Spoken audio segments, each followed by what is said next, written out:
And we've got the King's Cup this afternoon, United States versus the Canadian Armed Forces. One of the really special events here, making a unique appearance 100 years after the 1919 Peace Regatta that was held in order to help British society to heal after the First World War. Yeah, terrific moment, isn't it, in the regatta today? It starts the return of the King's Cup, commemorating that centenary of the 1990 Royal Henley Peace Regatta. It's an all-military event, so we've got representatives of the armed forces and we've got men and women in a boat. We've got so many firsts in this event. Great to see mixed eights racing, great to see the military presented here. The draw has thrown up a fascinating tussle, hasn't it? Canadian Armed Forces against United States Armed Forces. Canada boat with some work to do early on in this race, a length down on the US boat that you can see on the Buck station.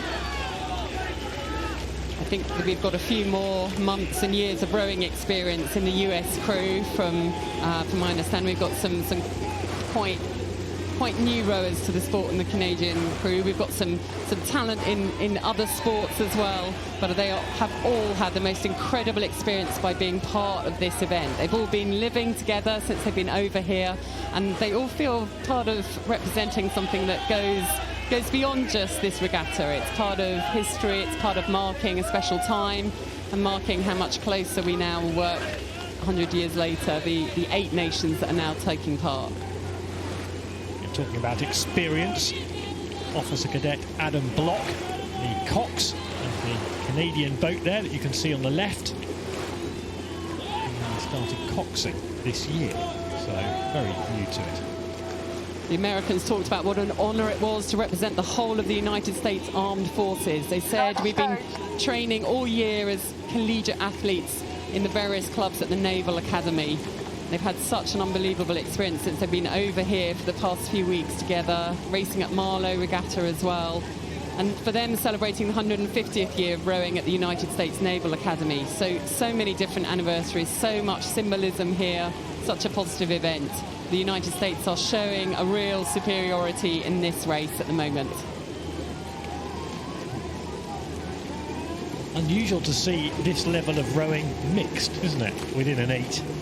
You see it plenty further down the rungs, but to get to Henley and to be in a mixed 8 is pretty unusual.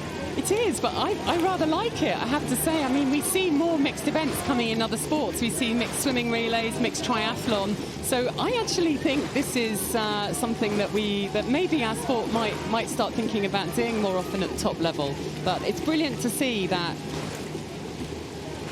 it's a real first. So both these boats, Canada and the USA, were in the original 6 nations to compete for the King's Cup, along with Australia and France and New Zealand and the UK, of course, as well.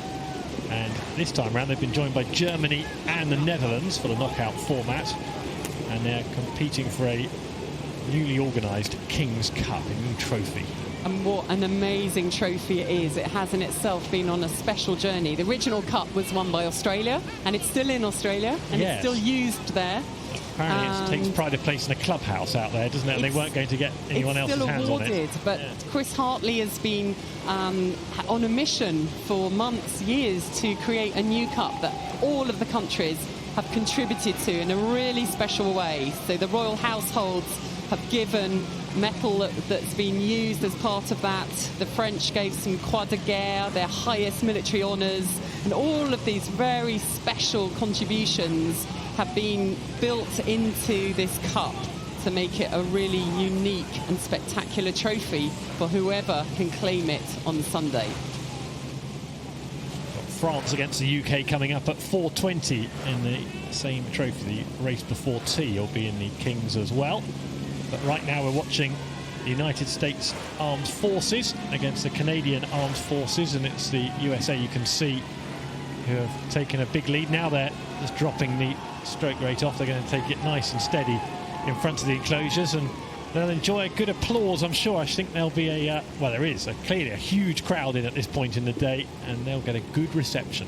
Yeah, this event has attracted all sorts of interest. People wanting to know what's the history of it, and really realising that the history and the role that Henley Regatta has played within British society. And there've been some fabulous photos looking back at the time of the regatta 100 years ago, where the river is completely covered in different boats watching the regatta. And actually we see a river today full of boats as well, and the crowd's absolutely packed. A very slick American crew. They look quite formidable out there. Yeah, we should have left Greg Searle on commentary, because I'm pretty sure I've seen him in one of those photos from 1919 competing. Canadians, some of their lack of experience is showing a little bit. It's a hard 2,112 metres out there, but they are giving it their all, which is brilliant to see. Very well drilled American crew there. They're preparing themselves for the next race. The Canadians will enjoy the rest of the weekend. It's got plenty to offer in Henley, whether you're still in the competition or not. 8 competing today in Kings, 4 tomorrow, and it'll be the big final on Sunday, one of the more anticipated finals coming up on Sunday. A lot of these crews, they're celebrities actually. People want to understand the journey they've been on, and to talk to them and to understand more about this special event this year. You can see the Canadian crew's pretty rocky there. It's pretty tough if you haven't been rowing very long to put together a 2,112 metre race like this, and they've given their all.